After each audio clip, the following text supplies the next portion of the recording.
How do you build a good, healthy morning routine? What are some pointers you want to give us?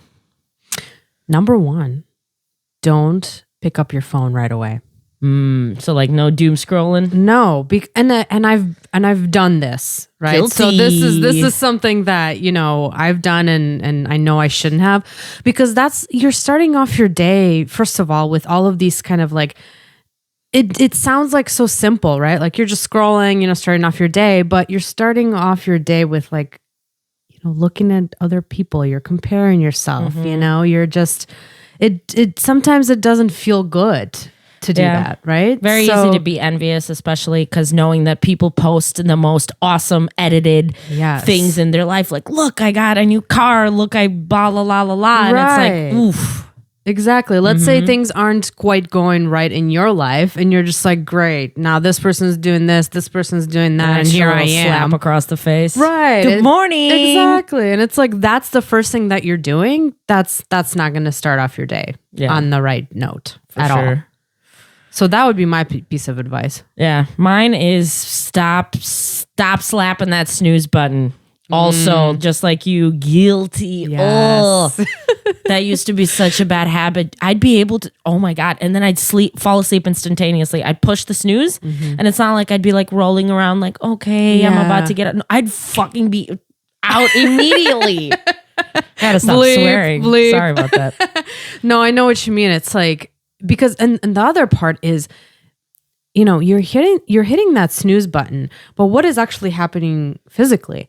You're going back to sleep, restarting that sleep cycle, and then 5 minutes later, and then 5 minutes again, and it's like one after another. Like, what is that actually doing to your brain? Making you more tired. Exactly. For so sure. you're again, you're not starting off your day on a good note. You're gonna be tired. You're gonna be more groggy. You've restarted your sleep cycle 5 to 10 times. Yeah. And guilty. Right. So guilty. definitely not a good habit to have. Yeah, absolutely. I mean, so if you can stay away from actually hitting the snooze, that would be fabulous, because you truly can then really emerge from sleep and really start on your routine, like not scrolling, but maybe right away going to go brush your teeth, right away stepping into your own routine, your own self-care, because sometimes just washing your face or taking a shower is going to be so much more refreshing than you laying there for 15 minutes, and just wasting time. Yeah. And you also have to establish like what works for you. Not everything that's going to work for me will work for you, and vice versa, or anybody else, right? Like some people can wake up and go to a 5 a.m. yoga session or go to a 5 a.m. workout. Man. That is never going to be me. No, samesies.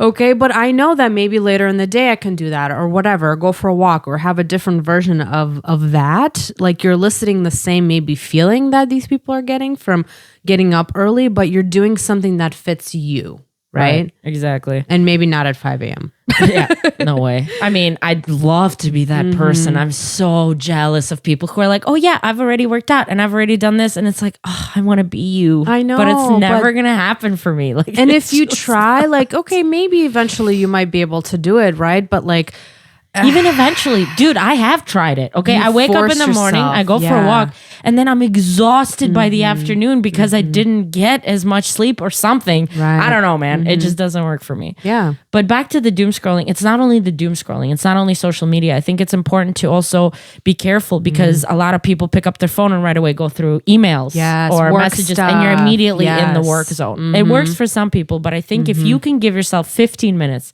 get up, wash your face, take a shower, maybe turn on your coffee pot, whatever. Drink some water. Oof. Before that caffeine. Olga. I'm just kidding. I also don't.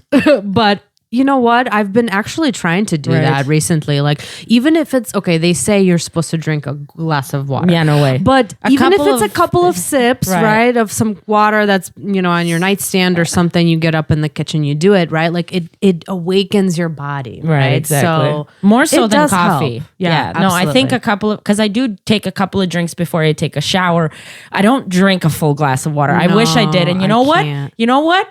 I'm making a promise right now that from here on out, I will drink half a glass of water every day. Okay. That's a really great commitment.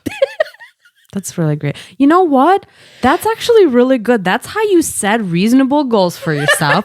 You break them down into smaller pieces and then they're more attainable. That's part of it too. So boom. You're going to do it. I'm going to do it. I'm going to do it. I'm going to do it. Exactly. So I think it's just more so, don't fall into the trap of like social media and just kind of laying there and comparing yourself and checking emails and starting off your day on this like anxiety provoking sort of action, right? You get up, you brush your teeth, you take a shower, whatever works for you, but it's your own routine that works for you specifically, right? With also like calm in mind, right? You don't want to amp up your morning right away and hustle and bustle. And I think it's also like, do you wait until 15 minutes before you have to leave? Because I've also been guilty of that, where it's like, okay, I have 15 minutes.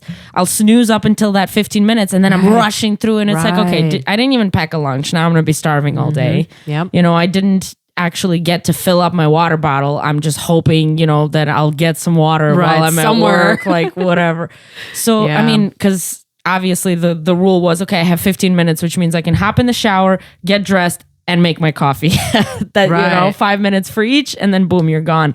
It's like, nah, dude, like you really have to value that time in the morning and realize that that's how you also respect yourself, is that you give yourself that minute or I shouldn't say the minute, but more minutes in the morning, not snoozing, but more so getting up and realizing like, wow, maybe I can do a little bit of a skincare routine. Maybe I can put on my makeup this morning and feel better all day, or pick out an outfit that's more so than just some, leggings and a big oversized sweater.